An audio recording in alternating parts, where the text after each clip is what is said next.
We then will step through the screen sequentially.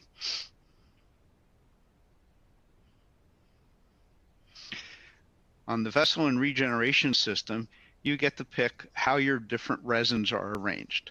You have a choice of, if you have your demineralization, you'll have cation resins and anion resins. And if they're in separate vessels, you can choose the cation vessel arrangement here. In this case, I'll choose just a SAC resin.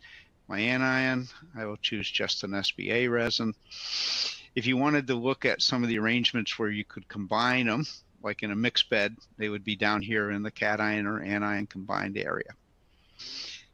After you choose your vessel arrangement and resin arrangement, you then pick what kind of a regeneration system you want to use for each resin. In this case, I have SAC, SBA in separate vessels, and I will make them both Alcora vessels.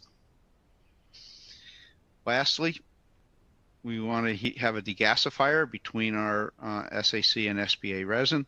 So we're going to turn on the degasifier, and we're going to pick that we will get an effluent concentration of about 10 milligrams per liter of CO2.